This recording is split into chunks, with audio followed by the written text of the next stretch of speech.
नमस्कार मित्रांनो, अभ्यासवाणी या चॅनलवर तुमचं स्वागत आहे. अभ्यासवाणी रोज अभ्यास रोज प्रगती. मागील लेक्चरमध्ये आपण पंतप्रधानांची शपथ, अधिकार आणि भूमिका समजून घेतली. आपण पाहिलं की पंतप्रधान हे सरकारचे वास्तविक प्रमुख आहेत. पण प्रश्न असा आहे की पंतप्रधान एकटेच देश चालवतात का? नाही. त्यांना मदत करण्यासाठी एक संपूर्ण यंत्रणा असते. ती म्हणजे केंद्रीय मंत्रिमंडळ. केंद्रीय मंत्रिमंडळ फक्त परंपरेने चालत नाही. ते थेट संविधानातून जन्माला आले आहे आणि त्याचा पाया आहे कलम 74 आणि 75.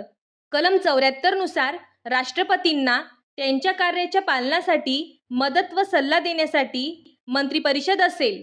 त्या सल्ल्यानुसार राष्ट्रपती वागतील आणि तिचा प्रमुख पंतप्रधान असेल. 42वी घटना दुरुस्ती 1976 ने तरतूद करण्यात आली, पण 44वी घटना दुरुस्ती 1978 ने राष्ट्रपती हे मंत्रिमंडळाला अशा सल्ल्याचा पुनर्विचार करण्यासाठी सांगू शकेल. पण पुनर्विचारानंतरचा सल्ला राष्ट्रपतींनी स्वीकारणे बंधनकारक आहे. हा अत्यंत महत्त्वाचा एक्झाम पॉइंट आहे. कलम 75 मध्ये मंत्र्यांबाबत सविस्तर तरतुदी दिल्या आहेत. पंतप्रधानांची नियुक्ती राष्ट्रपती करतात. इतर मंत्र्यांची नियुक्ती राष्ट्रपती करतात, पण पंतप्रधानांच्या सल्ल्याने. इथे एक महत्त्वाचा मुद्दा आहे. राष्ट्रपती स्वतः मंत्री निवडत नाहीत. प्रत्यक्षात निवड पंतप्रधान करतात.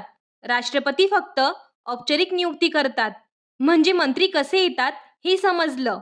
आता पुढचा प्रश्न, ते किती काळ पदावर राहू शकतात? कलम 75 सांगतं मंत्री राष्ट्रपतींच्या इच्छेनुसार पदावर राहतात. पण याचा अर्थ काय? याचा खरा अर्थ असा, जोपर्यंत लोकसभेत बहुमत आहे तोपर्यंत मंत्री पदावर राहतात. म्हणजे प्रत्यक्ष सत्ता बहुमतावर आधारित आहे. कलम 75 स्पष्ट सांगतं मंत्रिपरिषद लोकसभेसमोर सामूहिक जबाबदार असते. सामूहिक म्हणजे काय?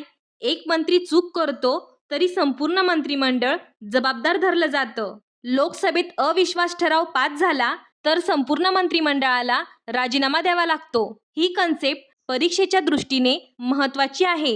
जर एखादा मंत्री संसद सदस्यच नसेल तर? कलम 75 नुसार जर एखादी व्यक्ती मंत्री झाली पण ती संसद सदस्य नसेल तर तिला 6 महिन्यांच्या आत लोकसभा किंवा राज्यसभेचे सदस्यत्व घ्यावे लागते. नाहीतर तिला मंत्रिपद सोडावं लागतं. हा 6 महिन्यांचा नियम खूप महत्त्वाचा पॉइंट आहे. कलम 75 आपल्याला सांगतं की मंत्री कसे येतात, किती दिवस राहतात आणि लोकशाहीत त्यांना जबाबदार कोण धरतं. म्हणजेच सत्ता मंत्र्यांकडे आहे पण नियंत्रण लोकसभेकडे आहे. मंत्र्यांना शपथ राष्ट्रपती देतात. शपथ 2 प्रकारची असते, पदाची आणि गोपनीयतेची शपथ. पंतप्रधानांना मात्र पंतप्रधान या नात्याने वेगळी कोणतीही शपथ दिली जात नाही. त्यांना केंद्रीय मंत्री म्हणूनच शपथ दिली जाते.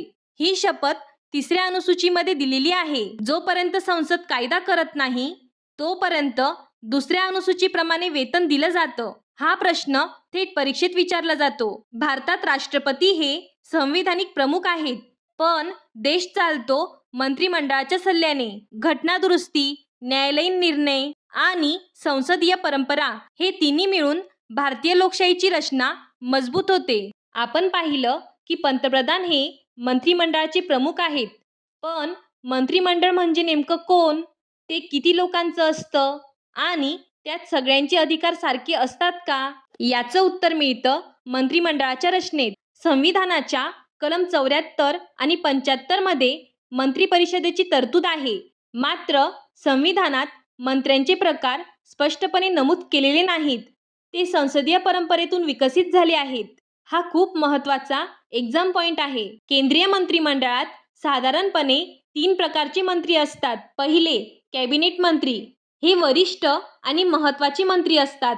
महत्त्वाचे धोरणात्मक निर्णय हेच घेतात. उदाहरणार्थ संरक्षण, अर्थ, गृह इत्यादी प्रमुख खाते. हे सरकारचे कोअर डिसिजन मेकर्स असतात. दुसरे, राज्यमंत्री. हे 2 प्रकारचे असू शकतात. स्वतंत्र प्रभार असलेले, एखाद्या कॅबिनेट मंत्र्यांच्या अधिपत्याखाली काम करणारे, यांचे अधिकार मर्यादित असतात. तिसरे, उपमंत्री. हे कनिष्ठ स्तरावरील मंत्री असतात. मुख्यतः सहाय्यक भूमिका बजावतात. 91व्या घटना दुरुस्ती 2003 नुसार केंद्रातील मंत्र्यांची एकूण संख्या लोकसभेच्या एकूण सदस्य संख्येच्या 15% पेक्षा जास्त नसावी. हा अत्यंत महत्वाचा एक्झाम पॉइंट आहे. मंत्रिमंडळ ही फक्त नावे नसतात, ती एक स्तरबद्ध व्यवस्था असते. वरिष्ठ स्तरावर कॅबिनेट निर्णय घेते, तर इतर मंत्री प्रशासनाची अंमलबजावणी करतात. हीच रचना भारतीय संसदीय लोकशाहीचा कणा आहे. भारतामध्ये पंतप्रधान असतात, हे पद सगळ्यांना माहीत आहे. पण उपपंतप्रधान हे पद संविधानात आहे का? त्यांचे अधिकार काय असतात? ते पंतप्रधानांचे उत्तराधिकारी असतात का? आज आपण उपपंतप्रधान पदाची खरी स्थिती समजून घेऊ. सर्वात महत्त्वाचा मुद्दा, भारतीय संविधानात उपपंतप्रधान या पदाचा कुठेही उल्लेख नाही. म्हणजेच हे पद संविधानिक नाही, तर केवळ राजकीय आणि प्रशासकीय सोयीसाठी निर्माण केलेले पद आहे. हा अत्यंत महत्त्वाचा एक्झाम पॉइंट आहे. आता आपण उपपंतप्रधानांची नियुक्ती कशी होते ते पाहू. उपपंतप्रधानांची नियुक्ती वेगळी प्रक्रिया नसते. ते आधी केंद्रीय मंत्री असतात. पंतप्रधानांच्या सल्ल्याने राष्ट्रपती त्यांना मंत्री म्हणून नियुक्त करतात. त्यानंतर त्यांना उपपंतप्रधान ही अतिरिक्त राजकीय जबाबदारी दिली जाते. म्हणजे उपपंतप्रधान हे स्वतंत्र संविधानिक पद नाही. तसेच उपपंतप्रधानांना संविधानात स्वतंत्र अधिकार दिलेले नाहीत. त्यांचे अधिकार त्यांच्या मंत्रालयापुरते मर्यादित असतात. पंतप्रधान अनुपस्थित असतील तर कधी कधी बैठकीचे नेतृत्व करू शकतात. पण पंतप्रधानांचा उत्तराधिकारी म्हणून आपोआप पद मिळत नाही. हा महत्त्वाचा ट्रॅप आहे. भारतामध्ये काही प्रमुख उपपंतप्रधान झाले आहेत. सरदार वल्लभभाई पटेल, मोरारजी देसाई, चौधरी चरण सिंह, लालकृष्ण अडवाणी इत्यादी. आता आपण उपपंतप्रधान पदाचे स्वरूप बघू. उपपंतप्रधान हे प्रामुख्याने राजकीय संतुलन राखण्यासाठी, गठबंधन सरकारमध्ये समन्वयासाठी आणि वरिष्ठ नेत्याला महत्त्व देण्यासाठी निर्माण केले जाते. उपपंतप्रधान हे नाव मोठं असलं तरी संविधानिकदृष्ट्या ते फक्त मंत्रीच असतात. भारतातील खरी कार्यकारी सत्ता पंतप्रधान आणि मंत्रिमंडळाकडेच असते. पण आता इथेच एक मोठा प्रश्न उभा राहतो. आपण मंत्रिमंडळ आणि कॅबिनेट मंत्री हे शब्द वारंवार वापरतो. पण हे दोन्ही एकच आहेत का? की त्यांच्यात काही मूलभूत फरक आहे?